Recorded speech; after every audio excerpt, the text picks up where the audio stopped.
Page number 60 open कर लीजिए। Exercise 12.1 और बोलो।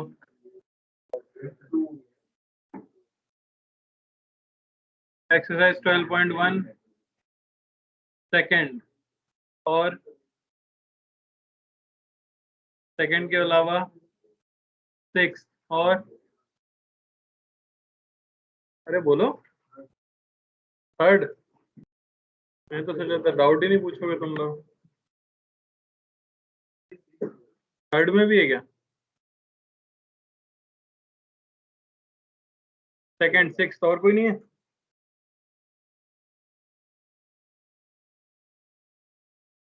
Second question. In an isolated lithium +2 electron jumps from this, the recoil momentum of the ion. Doubt किसको? बस उसका मोमेंटम इसके मोमेंटम के इक्वल करना है। उसका momentum h by lambda. Lambda आप निकाल सकते हो ट्रांजिशन का।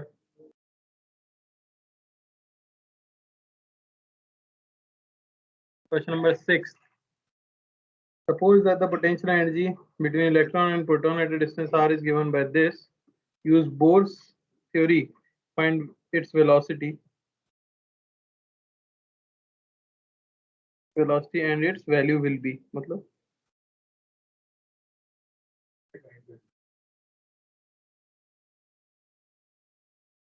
पोटेंशियल एनर्जी आपको दे दी गई है -ke² बाय 3r³ तो काइनेटिक एनर्जी क्या हो जाएगी?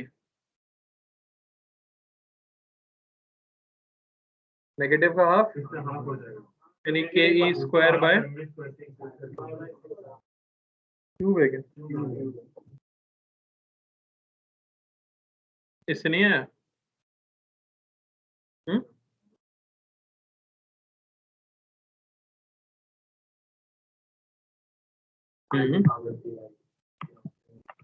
ये तो इसके टर्म्स को बताया ना, और भी कुछ तो पता होगा तुम्हें। और हमें क्या पता है? mv²/r ये होना चाहिए NH/2π। क्या नहीं है इसमें? इनकी वैल्यू रिप्लेस करनी पड़ेगी ना कुछ।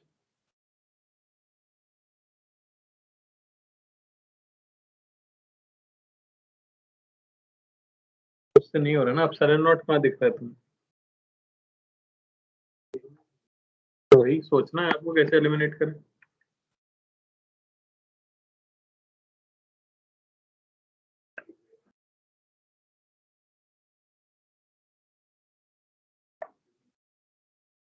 सर फोर्स को पोटेंशियल एनर्जी पे डिफरेंशियल फॉर्म निकाल में सकते हैं डिफरेंशिएट करके। हाँ बिल्कुल। फोर्स को क्या निकाल सकते हैं? -du/dr। तो क्या मिल जाएगा हमें? k 3 times e²/3। अरे बोलो mv²/r ये लिख सकते हैं ना। यहाँ से क्या मिला? ke²/r⁴ ये होना चाहिए mv²। तो k को रिप्लेस कर सकते हैं।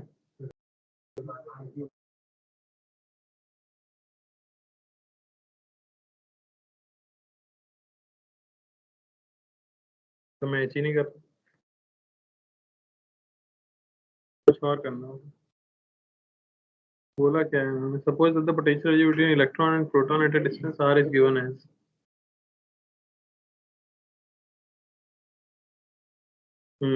वो तो अगर नॉर्मल लेते हैं तब आता है।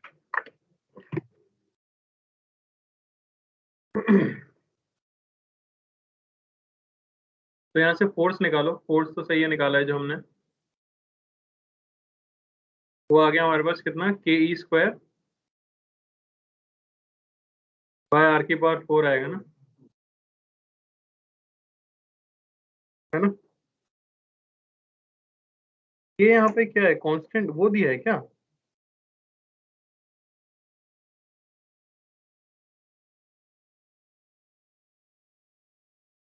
और आपको क्या पता है? mvr is NH/2π।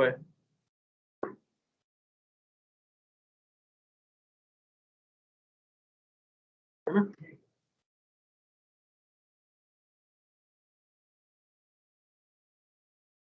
हाँ तो इनवर्ट फोर्स समझ आ गया ना, सेंटर की तरफ। एक आपके पास है mvr अपॉन 2 पाई, क्या चाहिए अब?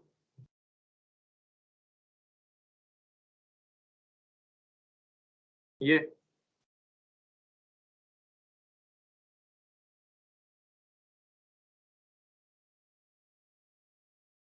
मतलब ही नहीं था इसका तो।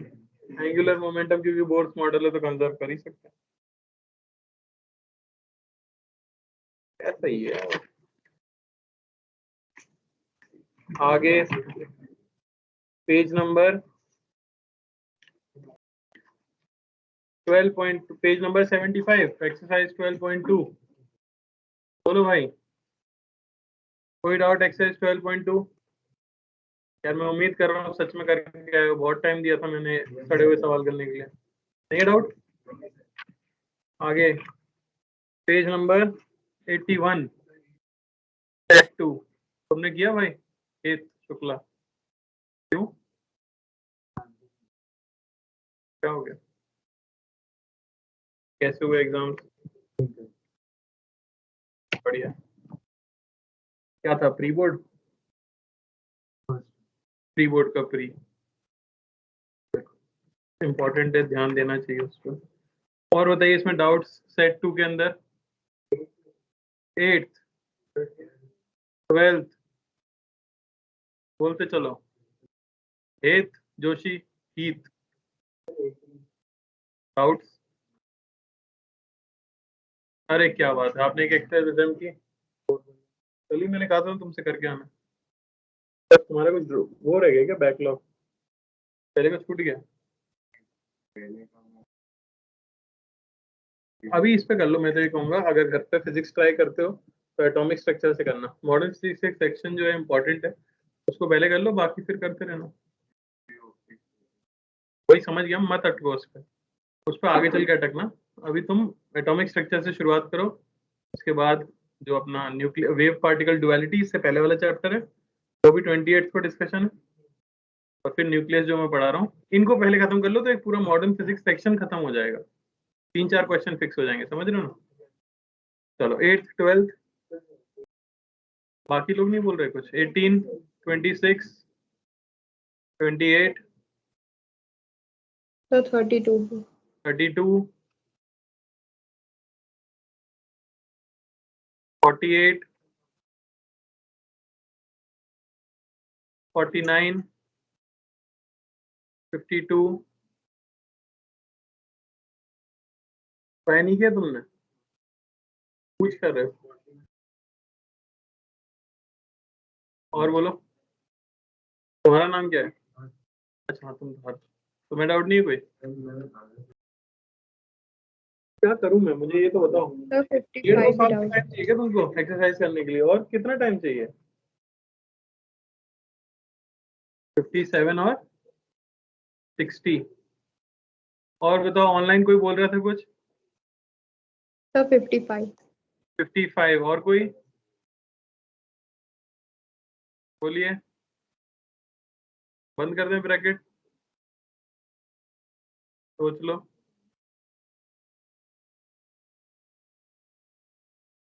कुछ नहीं हो सकता। 8 an alpha particle colliding with one electron, one of the electron in the gold atom loses alpha particle 2He4 electron. क्या औकात है इलेक्ट्रॉन की भाई अल्फा पार्टिकल में? कुछ नहीं। तो क्या लूज करेगा? थोड़ा सा लूज करेगा, पर 1/3 तो नहीं। हाँ कैसा भी कोलिजन मानो, अल्फा वैसे दो पार्टिकल परफेक्टली इनइलास्टिक थोड़ी कर सकते हैं। वो जो हम परफेक्टली इनइलास्टिक की बात करते हैं वो तो हाइड्रोजन के एटम के साथ करते हैं, इसमें एक प्रोटॉन होता है, ये इलेक्ट्रॉन है और उसके पास 4 न्यूट्रॉन है, समझ रहे हो? 2He4 कुछ लग ही नहीं सकता उसके सामने, क्या ही है, और पता भी नहीं चलेगा क्या हुआ, थोड़ा थोड़ा बहुत होगा पर ठीक है। हम क्या कह सकते हैं, mass of helium +2 is much much greater then mass of electron. ठीक है, तो ऑलमोस्ट कुछ चेंज नहीं आएगा।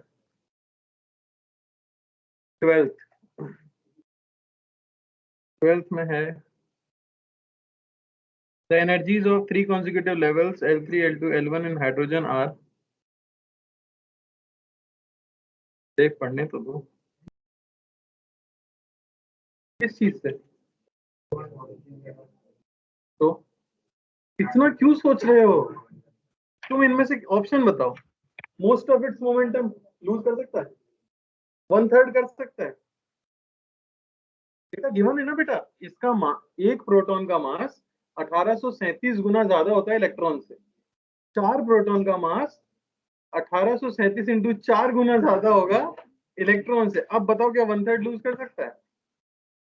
Most of it energy lose कर रहे हैं, तो क्या बचा है? Little bit of energy, calculate भी नहीं करवाई ना हमने। चलो 12, इसमें एनर्जी दे रखी है आपको E0, 4 E0 by 9 और E0 by 4 respectively. Photon lambda is emitted transition L3 L1. What is the wavelength of emission from L2 to L1? ठीक है,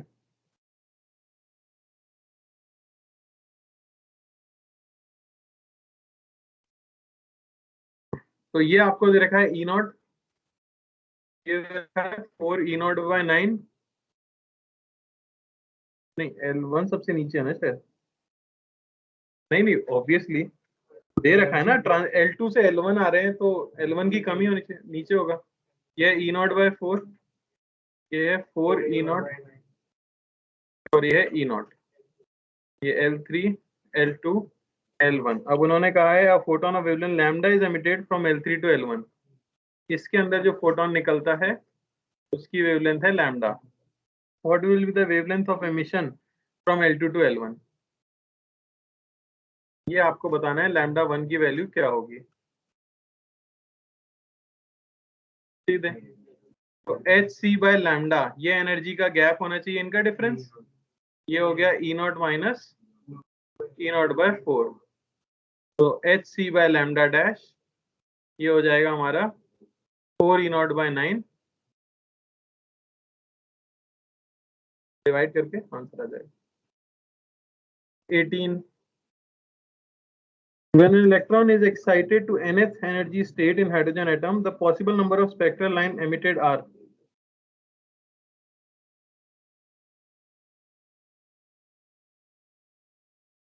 क्या हुआ?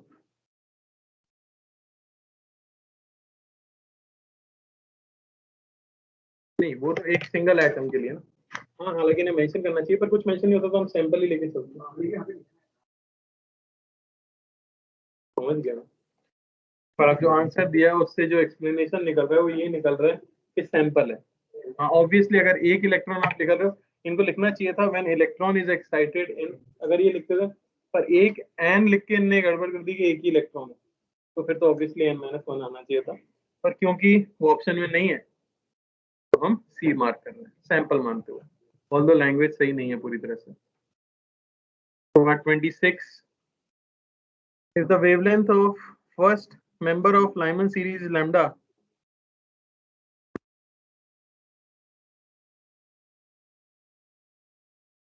क्या हुआ? 26 में डाउट है, किसको डाउट है?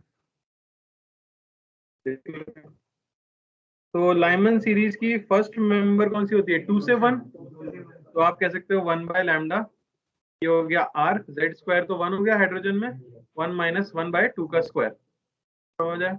अब आपको चाहिए 1 बाय लैम्डा डैश, ये हो जाएगा r, ये आता है फर्स्ट लाइन कौन सी होगी? 6 से 5, नहीं समझ आ रहा? अभी तो आ रहा होगा। तो 1 माइनस 5 का square,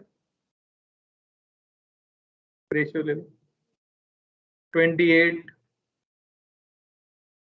How many times does electron go around second Bohr's orbit in a second? Frequency निकाली नहीं, ठीक है? तो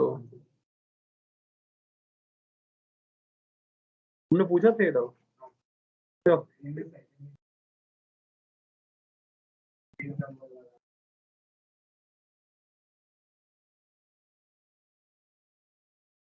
क्या मेरी एक्सपेक्टेशन लो करने के बारे में सोचा है क्या कि यार इनकी एक्सपेक्टेशन ही लो कर देते हैं, तो इनको ज्यादा दुख नहीं होगा बाद में, ऐसा मत करो यार। 32. F1 be the frequency of second line of Lyman series. F2 be the frequency of first line of Balmer series. Frequency of first line of Lyman series. दोनों को सब्ट्रैक्ट करना है बस आपको। ये n इज इक्वल टू 1 है, ये 2 है, ये 3 है, ये होती है आपकी लाइमन और ये होती है बामर। उन्होंने कहा है F1 is the frequency of second line of Lyman series, यानी इसकी फ्रीक्वेंसी है F1 और F2 भी the frequency of first line of बामर series. तो ये F2 समझ आया। अब आप ये कह सकते हो कि एनर्जी जो होगी 3 से 1 आने की वो होगी एनर्जी 3 से 2 आने की प्लस एनर्जी 2 से 1 आने की। एनर्जी को क्या लिख सकते हैं, एच न्यू, तो बस H इंटू F1 इक्वल होना चाहिए, ये हमें नहीं पता, नहीं ये पता है, H into F2 plus H into जो अननोन है आपका F डैश कह दो, F डैश निकल जाएगा।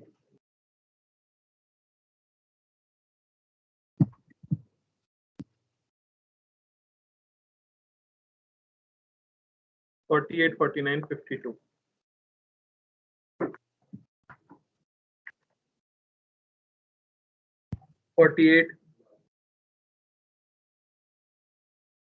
An electron of mass me is moving in the nth Bohr orbit. Magnetic field at the center due to motion of electron. ये तो निकलवाया भी था शायद मैंने, क्या हो गया।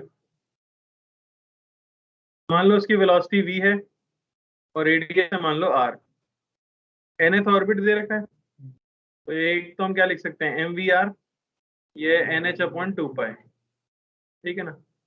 और एक हम लिख सकते हैं हाइड्रोजन ही है ना, तो k q1 q2 by r square, ये होना चाहिए m v square by r, इससे शायद v या r निकल जाता है, z स्क्वायर बाय 2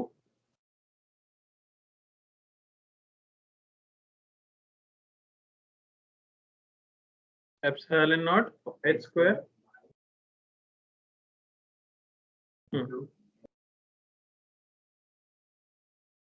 ठीक है, z आप 1 रख सकते हो, ये आपको v और r की वैल्यू मिल चुकी है।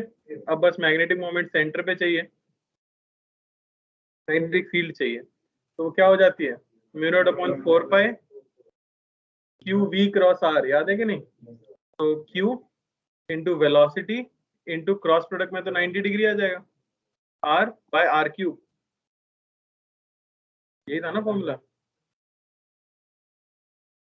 तो आई निकालो फिर उसके लिए, ये चार्ज की वजह से लिख दिया, नहीं आई भी निकल जाएगा, बाकी चार्ज का भी फॉर्मूला लिखा है ना मैंने, लास्ट में लिखा था एकदम, ये शुरुआत यहीं से होनी चाहिए थी, लेकिन बस करंट को रिप्लेस कर दिया था डी के। हाँ आई तो यहाँ से निकल ही जाएगा, चार्ज इंटू फ्रीक्वेंसी, फ्रीक्वेंसी हो जाएगी 2πr/v से टाइम पीरियड आ गया। 48, 49. Electrons with de Broglie wavelength lambda fall on a target in an X-ray tube. The cutoff wavelength of emitted X-ray. तो आप एनर्जी बता सकते हो, डी ब्रोगली वेवलेंथ जो हो जाती है वो हो जाती है h/p, या इसको क्या कह सकते हैं, चाहिए क्या था, मोमेंटम मिल गया ना आपको, एनर्जी से भी लिख सकते हैं ना। मोमेंटम क्या होता है h/λ या e/c, तो एनर्जी क्या हो गई उनकी pc, ये अगर मोमेंटम है तो p को लिख सकते हैं h/λ, हे भगवान एनर्जी अच्छी वाली, ठीक है। तो इसमें तो क्या है, कट ऑफ वेवलेंथ चाहिए, तो लैम्डा कट ऑफ क्या हो जाएगा, यही एनर्जी निकालनी है बस आपको, तो एच सी बाय आने वाले की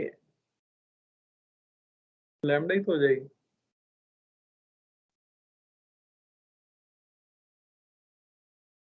टू एम क्या है ये, अच्छा ये इलेक्ट्रॉन है, मैं फोटोन के लिए लिख रहा हूँ तब से,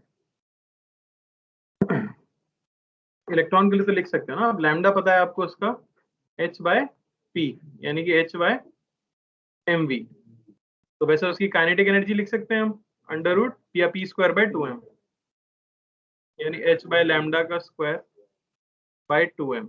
ये आ गई काइनेटिक एनर्जी। यही एनर्जी होगी एमिटेड फोटोन की, एक्सरे की, तो उसको क्या कह सकते हैं, hc by lambda dot, lambda naught, जो भी निकालना है हमें। अरे समझ आ रहा है, ये मैंने लिखा है फोटोन के लिए और ये मैंने लिखा है इलेक्ट्रॉन के लिए, तो यहाँ से लैम्डा नॉट निकल जाएगा। ये सब हो जाना चाहिए था आपसे आराम से। 52 57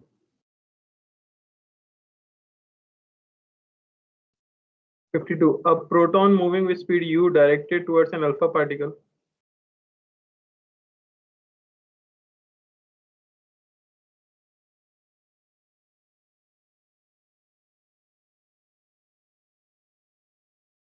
when the two particles were very far apart from one another initially at rest.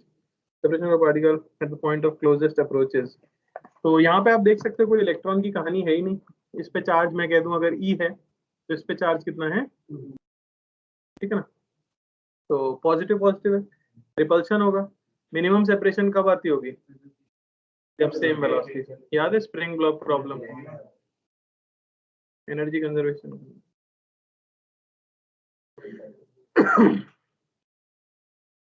इसका मास m, इसका मास 4m, इसकी स्पीड भी v, इसकी स्पीड भी v। तो इनिशियली आप लिख सकते हो mu, ये होना चाहिए 5mv। दूसरी equation initial kinetic energy half m u square, ये होना चाहिए हाफ 5m into v square plus potential energy k q1 q2 by जो भी इनके बीच की मिनिमम सेपरेशन है। यहाँ से आपको आर मिनिमम मिल जाएगा। ये क्वेश्चन तो इलेक्ट्रोस्टैटिक्स में ही करा दिया जाता है। 57 hydrogen like atom of atomic number z is in an excited state quantum number 2n. It can emit a photon of maximum energy 204. It makes a transition to quantum state n. A photon of energy 40.8 is emitted. atomic number z क्या होगा?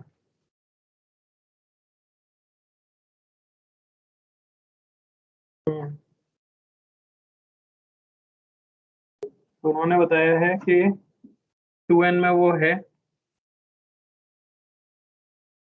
Maximum energy जो हो सकती है वो कितनी हो सकती है, 204। यानी यहाँ से यहाँ अगर आएगा तो 204 इलेक्ट्रॉन वोल्ट, और वो यहाँ से यहाँ आता है तो 40.8 इलेक्ट्रॉन वोल्ट। z आपको बताना है, तो हम सीधे लिख सकते हैं यहाँ पे कि 204 इलेक्ट्रॉन वोल्ट ये होना चाहिए 13.6 z square 1 square minus 1/2n का स्क्वायर इलेक्ट्रॉन वोल्ट, और दूसरा 40.8। आना नहीं चाहिए था डाउट।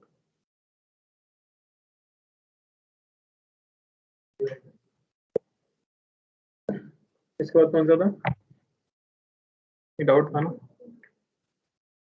57 हो गया, 55 और 60 भी है। 55 consider a hypothetical system in which a particle of mass m charge -2q is moving around a massive and stationary particle of charge q. Such a Gaussian boards or the valid speed of the orbital speed is closest to its largest value.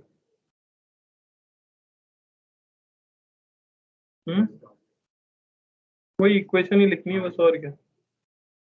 ये मास m है, charge -2q है, इस पे charge q है, ये separation मान लो r है, तो एंगुलर मोमेंटम यानी कि mvr ये तो क्या होना चाहिए, nh/2π, n की वैल्यू 1 हो जाएगी, और दूसरा k q1 q2 by r square ये होना चाहिए mv square.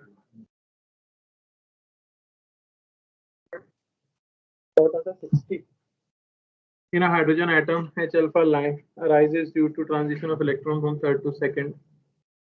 In the spectrum of singly ionized helium, there is a line having almost same wavelength as that of H alpha. This is due to transition of electron between N1 to N2.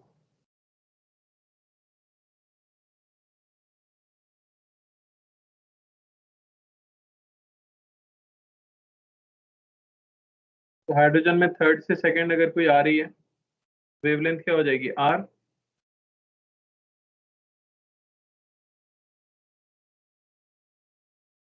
अब उन्होंने कहा है singly ionised helium, यानी उसके लिए 1/λ same आ रहा है, R Z होता है उसका 2, 1/n1²।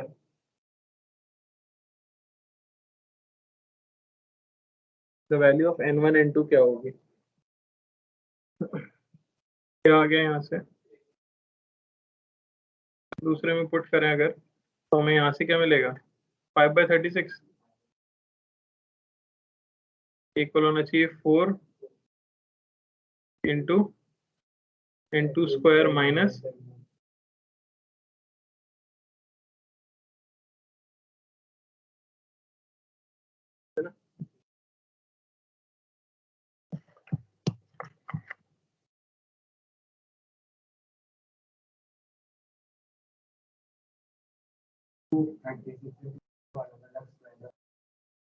नहीं पर n2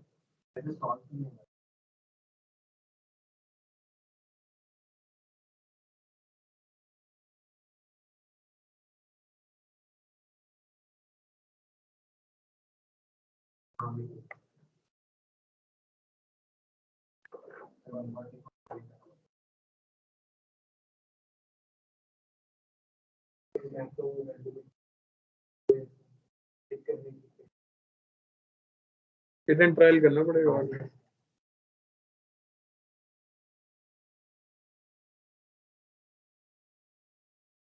और कुछ,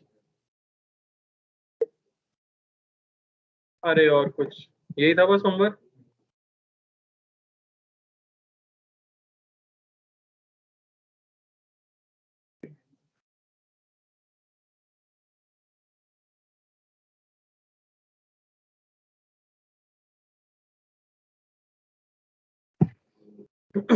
अगला टॉपिक हमारा न्यूक्लियस एंड रेडियो एक्टिविटी।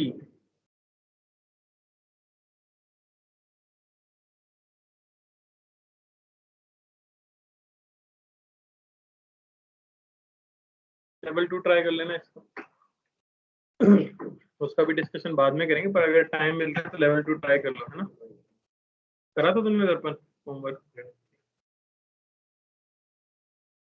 चलो। तो न्यूक्लियस पढ़ना होता है, न्यूक्लियस के बारे में और रेडियो एक्टिविटी। तो एक अल्फा स्कैटरिंग एक्सपेरिमेंट हमने देखा था जहां पे न्यूक्लियस की क्या हुई थी, डिस्कवरी हुई थी। होता क्या है उसके बारे में थोड़ा बहुत लिख लेते हैं।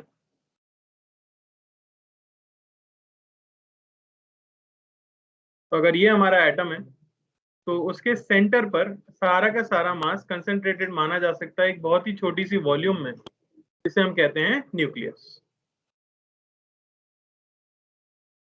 अगर ये हमारा एटम है, देखा गया कि न्यूक्लियस के अंदर दो तरह के पार्टिकल पाए जाते हैं, एक चार्ज थे और एक न्यूट्रल। जो चार्ज हैं वो थे प्रोटॉन्स और जो न्यूट्रल थे वो थे न्यूट्रॉन्स। इनको कंबाइंड तरीके से कहा जाता है न्यूक्लियॉन्स। ठीक है, तो लिख सकते हो almost all the mass and all the positive charge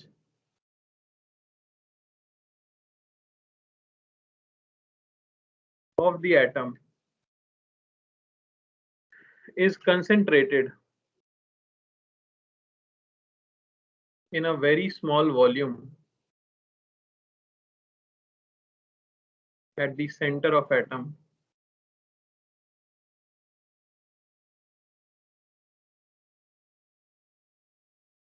called nucleus.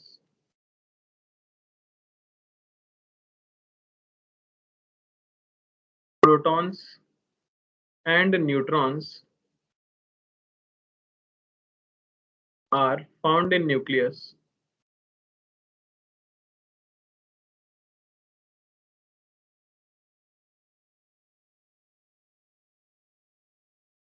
are called nucleons. अब न्यूक्लियस बहुत छोटा होता है as compare to size of atom. आप ऐसा मान सकते हो एक फुटबॉल फील्ड में जैसे फुटबॉल दिखती है उतना बड़ा होता है एक न्यूक्लियस। ऐसा मान सकते हैं इस कमरे में अगर हमें न्यूक्लियस बताना हो तो आपके पेन की निब जितनी बड़ी है तो उससे थोड़ा सा बड़ा हमारा न्यूक्लियस होगा। तो क्योंकि ऑलमोस्ट सारा मास एटम का इतनी छोटी वॉल्यूम में कंसेंट्रेटेड है, तो इसकी डेंसिटी ऑब्वियसली क्या होती है, बहुत हाई। तो density is very high, density is very high. Order जो रहता है वो 10 की पावर 18 kg पर मीटर क्यूब कितनी होती है, तो चल रहा था अर्थ की डेंसिटी। सभी प्लैनेट्स में सबसे ज्यादा डेंसिटी किसकी है, अर्थ की। सबसे कम किसकी है, सैटर्न की है। सबसे ज्यादा अर्थ की, और अर्थ की कितनी है, पानी से ज्यादा, बिल्कुल सही बात है। तो वो भी बहुत ज्यादा नहीं है, मुझे भी एग्जैक्टली नहीं पता, पर मेरे हिसाब से कुछ 5000 kg पर मीटर क्यूब से ज्यादा नहीं होगी। हाँ, सैटर्न की पानी से कम। 10 की पावर 18 मतलब समझ रहे हो, तो शायद यूनिवर्स में इससे ज्यादा डेंस कोई चीज नहीं है। कहा जाता है कि न्यूट्रॉन स्टार वगैरह जो स्टार कोलैप्स हो जाते हैं उनकी डेंसिटी इससे लगभग 10 गुना ज्यादा होती है। ये हाईली डेंस है, ठीक है। और एक स्पेशल बात है कि कोई भी एटम उठा लो, हाइड्रोजन का, हीलियम का, नाइट्रोजन का, ऑक्सीजन का, उनके न्यूक्लियस की डेंसिटी ऑलमोस्ट सेम आती है, ठीक है। तो ये पॉइंट भी हम लिख सकते हैं, it is almost constant. Order बिल्कुल सेम आता है, almost constant for nucleus of any atom. अब क्योंकि यहाँ पे हम प्योरली न्यूक्लियस के बारे में पढ़ने वाले हैं तो किसी भी न्यूक्लियस को रिप्रेजेंट करने के लिए हमने सिंबल जो यूज किया है वो जनरली कुछ इस तरह से होता है, एक्स जेड ए, या फिर x Z A. X represent करता है कौन सा न्यूक्लियस है, जेड क्या रिप्रेजेंट करता है इसमें, एटॉमिक नंबर, एटॉमिक नंबर यानी कि number of protons. A represent करता है मास नंबर यानी कि नंबर ऑफ न्यूक्लियॉन्स। तो ए माइनस जेड जो होगा ये आपको दे देगा नंबर ऑफ न्यूट्रॉन्स।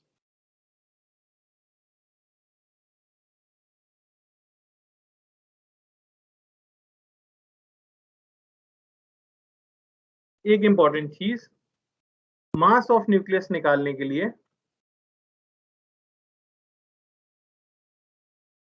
आपको एटम के मास में से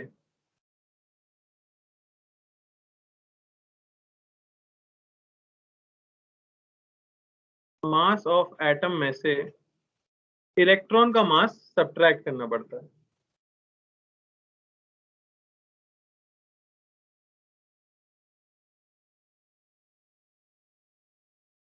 ठीक है ना।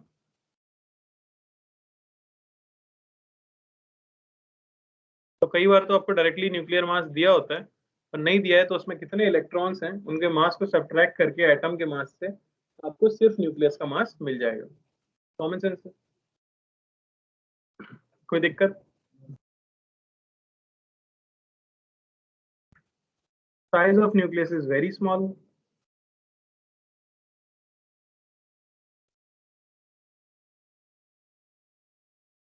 क्या ऑर्डर आता है इसका, लगभग -15 metre compare to atom. Atom जो है उसका क्या आ जाता है, लगभग -10 मीटर। तो आप डिफरेंस देख पा रहे हो, 5 जीरो का अंतर है।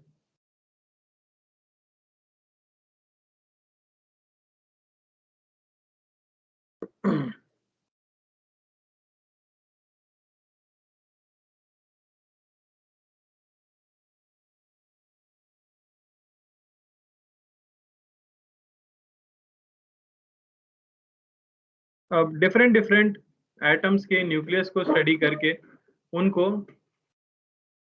कुछ डिफरेंट टाइप्स में डिवाइड किया गया जो आपने पढ़े होंगे, जैसे आइसोटोप्स कौन होते हैं, सेम एटॉमिक नंबर यानी ऐसे एलिमेंट्स जिनके लिए Z सेम होता है लेकिन A की वैल्यू डिफरेंट हो,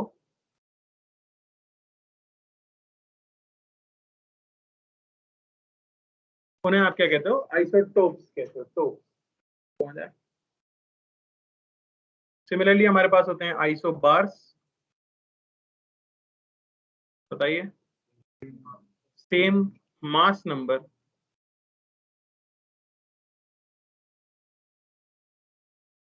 डिफरेंट एटॉमिक नंबर Z। तीसरे हमारे पास होते हैं आइसोटोन्स। इनमें होते हैं सेम नंबर ऑफ न्यूट्रॉन्स।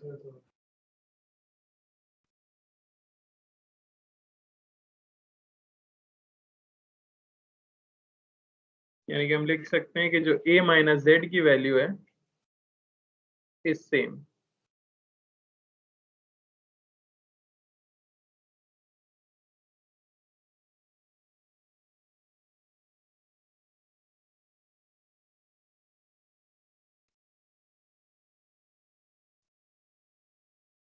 और चौथे आइसोडाइफर्स।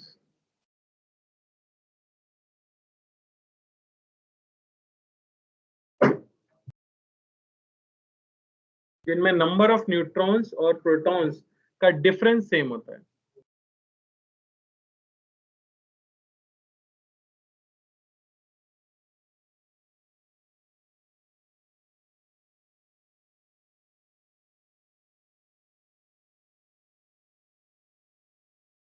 यानी कि हम लिख सकते हैं A minus 2Z is same. कैसा है A माइनस 2Z, समझ आ रहा है? Neutron A minus Z minus proton Z, तो A माइनस 2Z ये सेम होता है, तो ना आइसोडाइफर्स कह देते। कोई दिक्कत?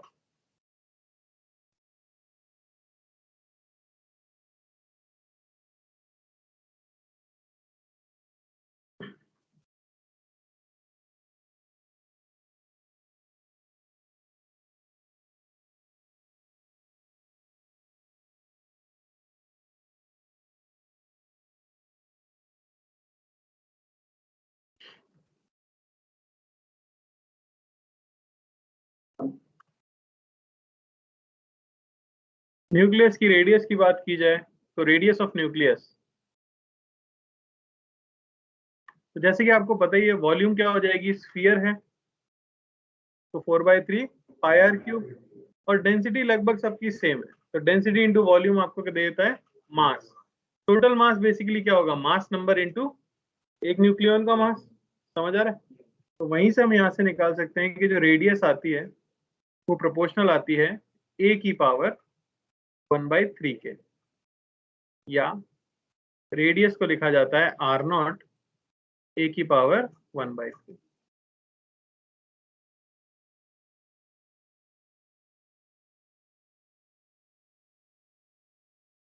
R0 को जहां पे कहते हैं फर्मी कांस्टेंट।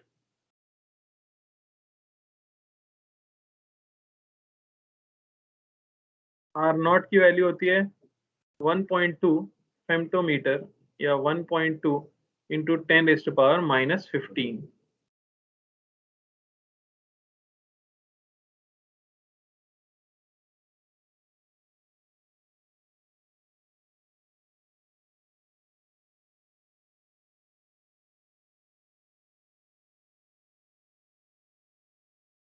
कोई दिक्कत? चलो, एल्यूमिनियम का क्या होता है मास नंबर? लिख लो question, find the nuclear radius of aluminium.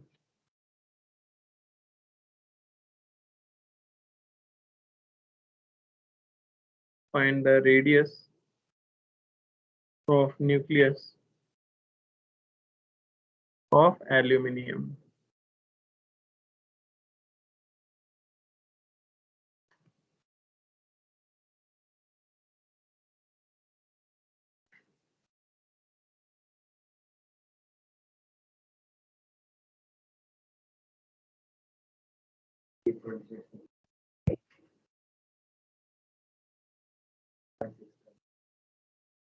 हम्म,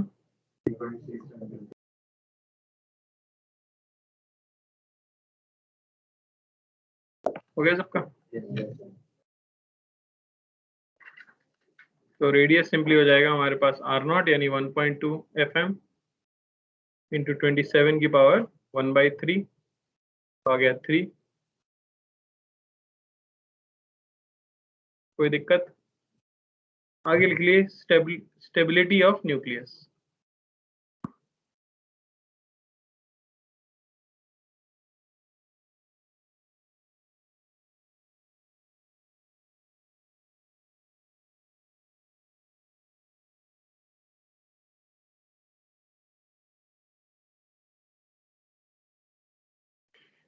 तो बताओ न्यूक्लियस क्यों स्टेबल होगा? उसमें तो प्रोटॉन्स हैं जो कि एक दूसरे को क्या कर रहे होंगे, रिपेल। तो फिर क्या होगा? तो मान लेते हैं ये हमारा न्यूक्लियस है, तो हमें पता था कि इसके अंदर प्रोटॉन्स होने वाले हैं और न्यूट्रॉन्स होने वाले हैं। मान लो सिर्फ प्रोटॉन होते थे, यहाँ पे क्लियरली आप देख सकते हो कि एक प्रोटॉन इलेक्ट्रोस्टैटिक फोर्स जो होता है वो लॉन्ग डिस्टेंस फोर्स है या शॉर्ट डिस्टेंस? ये ऑप्शन ही नहीं था, मीडियम। हाँ, और इलेक्ट्रोस्टैटिक पूछ रहा हूं मैं।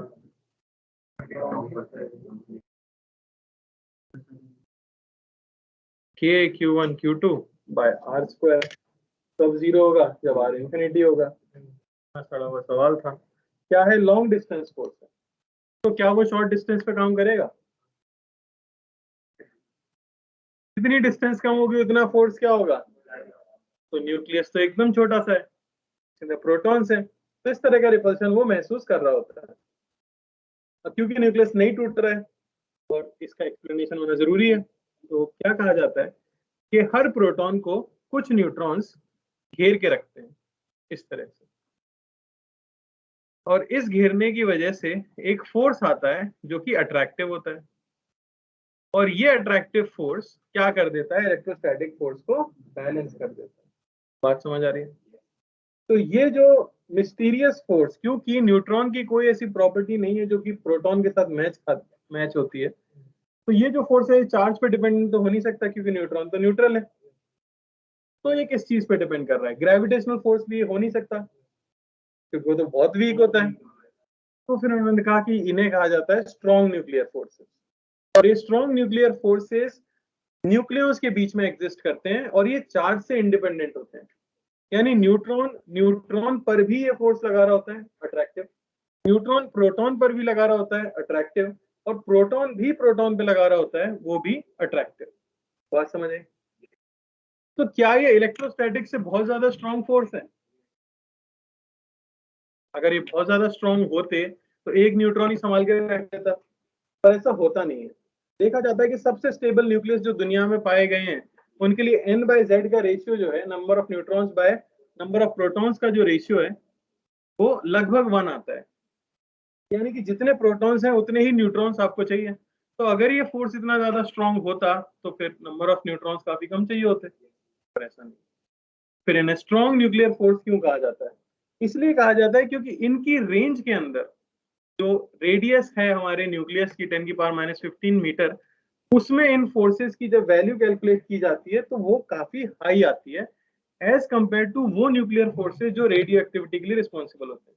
तो क्योंकि उनको पहले ही नाम दिया गया था वीक न्यूक्लियर फोर्स, इसलिए इन्हें कहा गया स्ट्रॉन्ग न्यूक्लियर फोर्स। हाँ, अगर आपसे ऐसा क्वेश्चन आता है कि क्या ये नेचर में सबसे स्ट्रॉन्ग फोर्स है, तो उसका आंसर हम देते हैं हाँ है। समझ आ रहा है? क्योंकि अपने डोमेन में सबसे ज्यादा स्ट्रॉन्ग है। लेकिन अगर रेंज, इनके बीच की सेपरेशन जो है न्यूक्लियॉन्स के बीच की, ये 10⁻15 से थोड़ी सी भी ज्यादा हो गई तो दुनिया में इनसे वीक फोर्स कोई नहीं है, ये ग्रेविटेशन से भी ज्यादा वीक हो जाते हैं। इस फोर्स को कैलकुलेट करने के लिए कोई फॉर्मूला नहीं है हमारे पास, सबसे कम इंफॉर्मेशन जो है वो इसी फोर्स के बारे में है हमारे पास। तो इसके बारे में ये चीजें लिखा देता हूं मैं, लिख लो। The forces acting between nucleons attractive in order to balance the proton-proton repulsion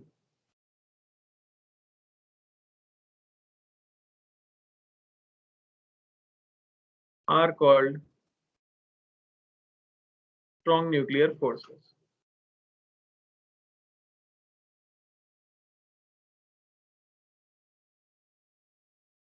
समझ आया? Nuclear force is independent of charge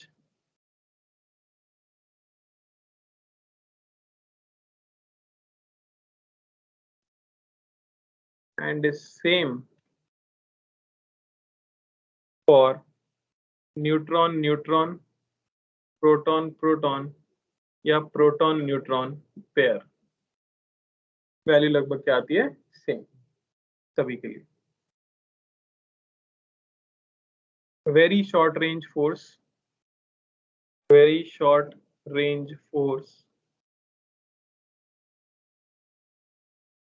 exists only inside nucleus.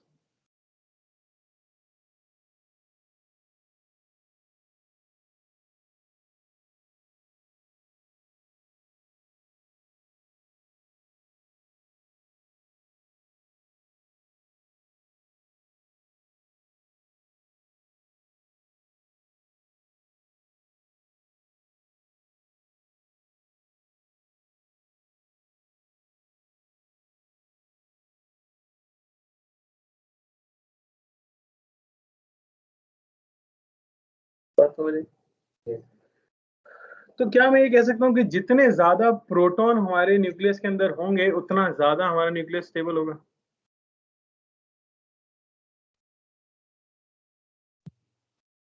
उससे बताओ, मैंने बताया इन्हीं चीज से बता सकते हो.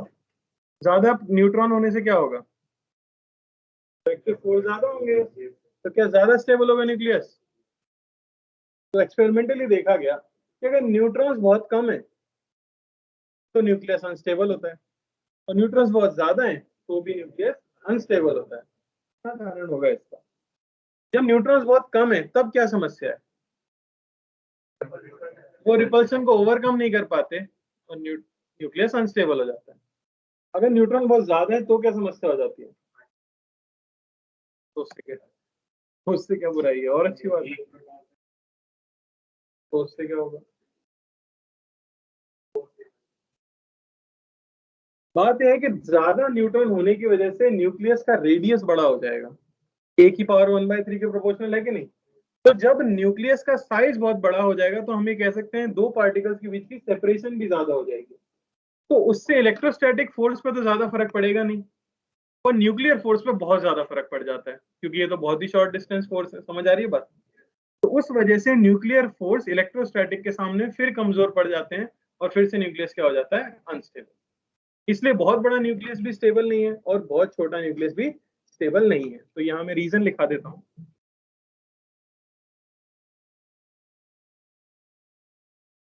अनस्टेबिलिटी ऑफ वेरी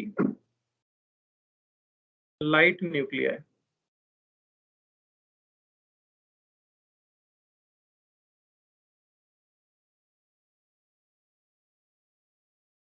इसमें रीजन हो जाता है can not overcome electrostatic repulsion.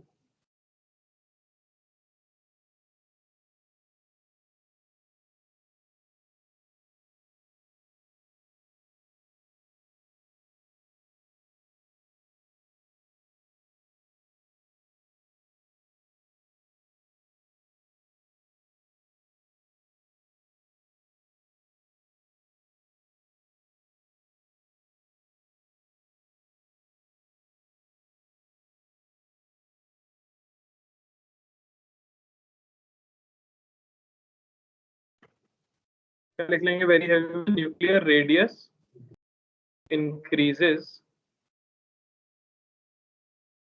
due to which nuclear force forces become significantly weak.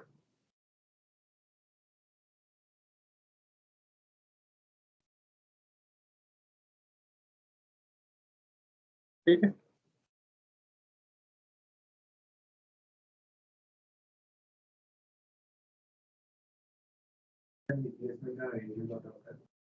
मतलब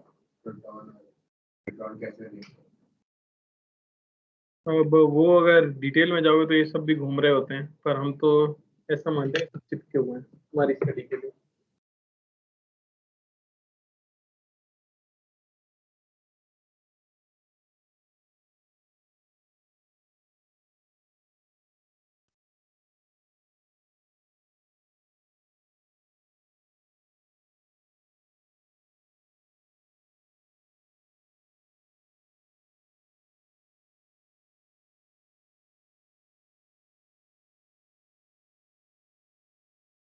तो ये n is equal to Z line है, और फिर दुनिया में पाए गए जो भी न्यूक्लियस थे उन सभी को इस पर प्लॉट करने की कोशिश की गई, देखा गया कुछ इस तरह का कर्व हमें मिला।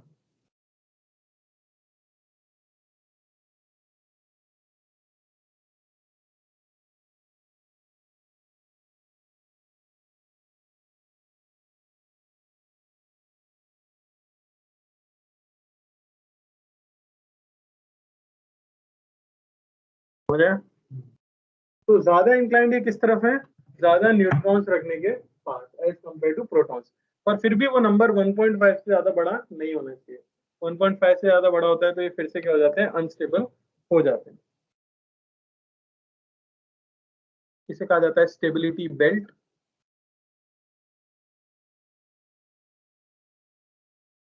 और ये है स्टेबल न्यूक्लियर।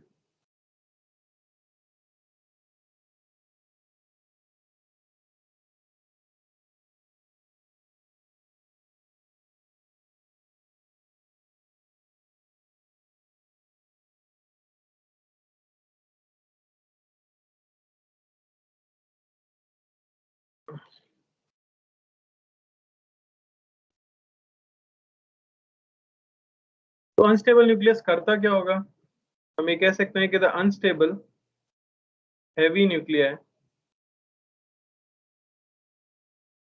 spontaneously disintegrate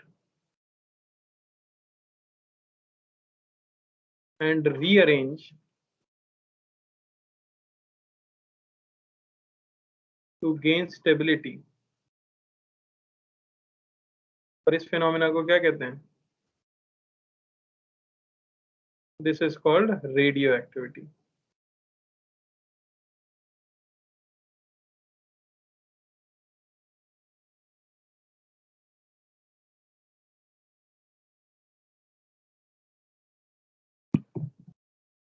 तो दिक्कत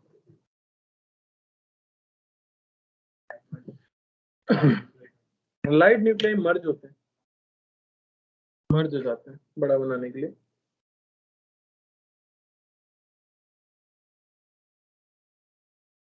न्यूक्लियर फ्यूजन वो हम पढ़ेंगे ना आगे चल।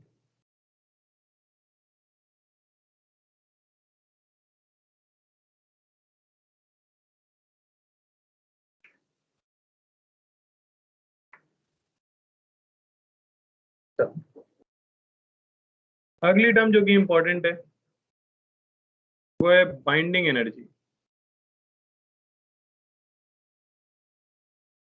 Binding energy of a nucleus क्या होगा बताओ, जो एनर्जी उसे बांध के रखती है। लिटरल मीनिंग बता दिया तुमने तो, पढ़ा है ना पहले बाइंडिंग एनर्जी, कहाँ पढ़ा है, बिल्कुल सही है। तो बाइंडिंग एनर्जी क्या होगी, न्यूक्लियस की बाइंडिंग एनर्जी का मतलब क्या होगा, मतलब ये होता है जब आप किसी न्यूक्लियस को फॉर्म कर रहे था, आप नहीं, भगवान ने जब फॉर्म किया होगा, तो जब न्यूक्लियस को फॉर्म किया होगा तब कुछ एनर्जी रिलीज हुई होगी, कैसे पता, की स्टेबिलिटी रीच हो रही है। या आप ऐसा मान लो आपके पास कोई न्यूक्लियस है, आप उसे तोड़ना चाहते हो, तो क्या आपको कुछ एनर्जी देनी पड़ेगी? तो हम ये कहते हैं कि न्यूक्लियस के फॉर्म होते समय जो एनर्जी उसने रिलीज की होगी, या जो एनर्जी आपको बने बनाए न्यूक्लियस को तोड़ने के लिए देनी पड़ती है, वो दोनों एनर्जी सेम आती है और इन्हीं को कहते हैं उसकी बाइंडिंग एनर्जी। बात समझ आई? तो लिख लो, द एनर्जी रिक्वायर्ड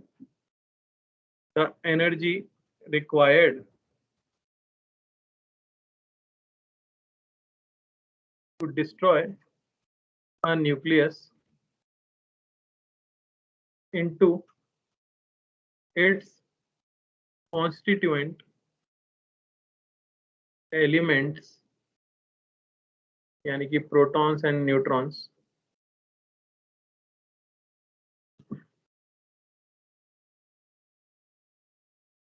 और the energy released when a nucleus is formed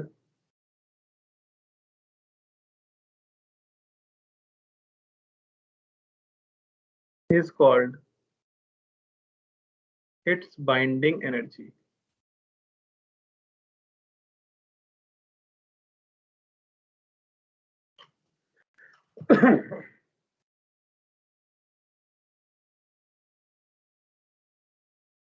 कोई दिक्कत? यानी कि आप ये कह सकते हो कि यहाँ कुछ पार्टिकल्स हैं, अगर ये सब मर्ज होके एक न्यूक्लियस बना लेते हैं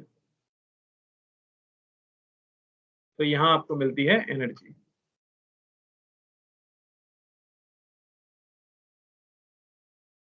या कोई न्यूक्लियस है,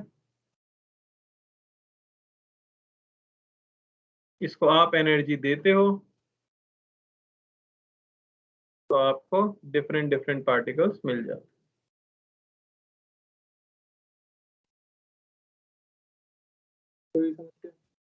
तो क्या मैं ऐसा कह सकता हूँ कि अगर किसी न्यूक्लियस की बाइंडिंग एनर्जी ज्यादा है तो वो ज्यादा स्टेबल होगा, क्योंकि आपको उसे तोड़ने के लिए ज्यादा एनर्जी की रिक्वायरमेंट होगी। एक्सपेरिमेंट्स किए गए और ऐसा नहीं हुआ, ऐसा नहीं हुआ। तो हम ये लिख देंगे कि stability of a nucleus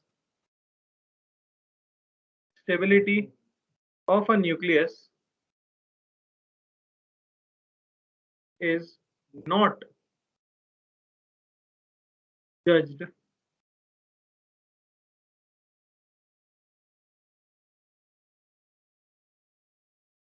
by its total binding energy,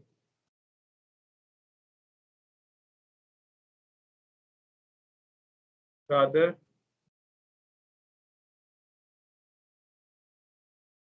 binding energy per nucleon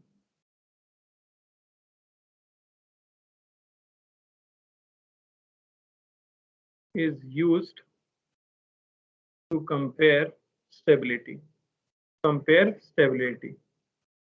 यानी कि उस न्यूक्लियस से किसी एक न्यूक्लियन को भी तोड़ने के लिए जिसमें ज्यादा एनर्जी लगे वो ज्यादा स्टेबल है।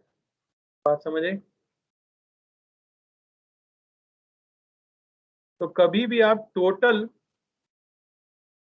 बाइंडिंग एनर्जी देख के ये नहीं बोलोगे कि ये वाला न्यूक्लियस ज्यादा स्टेबल है, आपको देखना पड़ेगा बाइंडिंग एनर्जी पर न्यूक्लियन। समझ आ रहा है? कैसे निकलेगी बाइंडिंग एनर्जी पर न्यूक्लियन? लिख लो, टोटल बाइंडिंग एनर्जी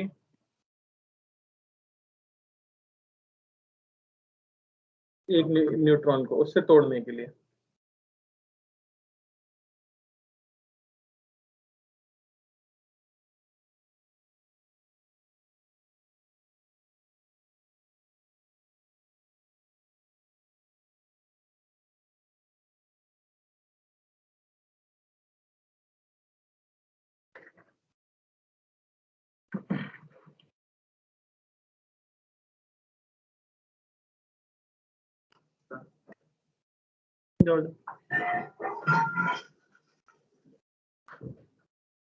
समझ आया?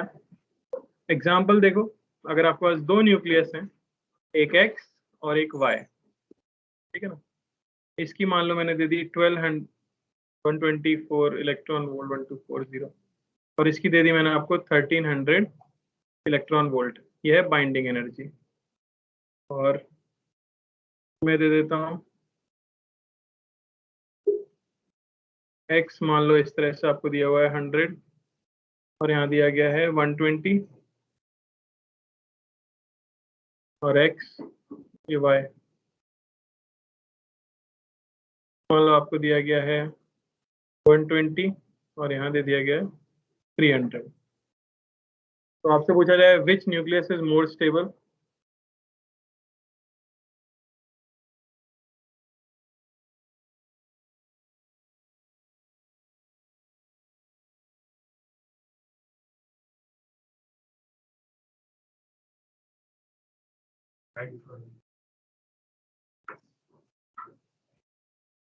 पक्का?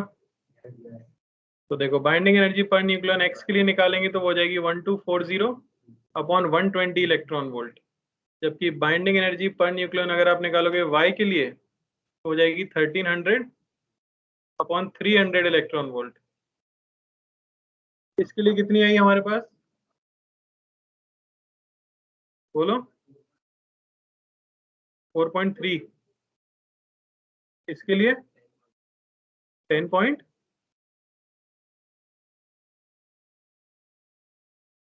नहीं यार, 10 पॉइंट।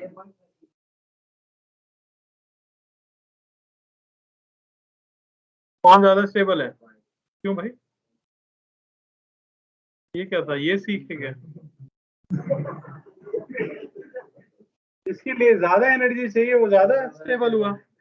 अरे समझ आया कि नहीं? तो हम क्या कहेंगे, ऑल दो देखो टोटल ज्यादा किसकी थी, Y की, पर न्यूक्लियन ज्यादा किसकी है, X की। हम क्या कहेंगे, X इज मोर स्टेबल।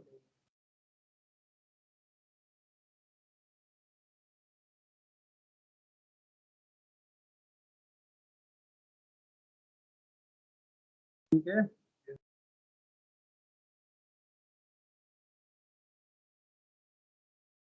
तो इसके लिए ग्राफ बनाया गया है, variation of binding energy per nucleon with mass number.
तो ये है binding energy per nucleon in million electron volt, हो जा रहा है 10⁶।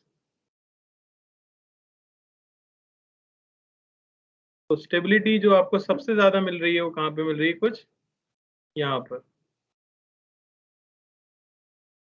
50 से थोड़ा सा आगे। तो इससे वीक वाले जो होते हैं वो क्या करते हैं, और जो कि इसी रेंज में आना चाहते हैं 50 के आसपास, और जो बहुत हैवी वाले हैं वो ब्रेक होके कहाँ आना चाहते हैं 50 के आसपास। थोड़ा मैं बता देता हूँ, यहाँ पे जैसे आता है अपना 1H2, यहाँ आ जाता है 1H3, ये पीक आपको कुछ कुछ मिलते हैं, हीलियम के लिए मिलता है, जैसे अड़ोसी पड़ोसी से ज्यादा स्टेबल हो जाता है ये, कार्बन के लिए दिखता है, ऑक्सीजन के लिए दिखता है।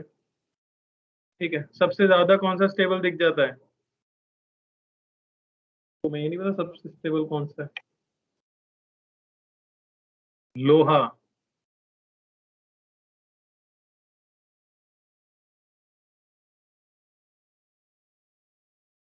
ये आता है मोस्ट स्टेबल।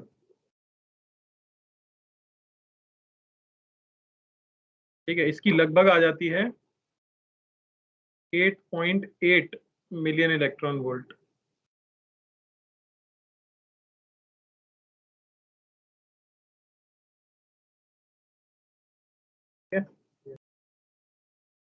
तो अगली क्लास में हम सीखेंगे कि ये निकालते कैसे हैं, बाइंडिंग एनर्जी कैलकुलेट कैसे की जाती है, उसके लिए साइंस मास एनर्जी इक्विवेलेंस की इक्वेशन।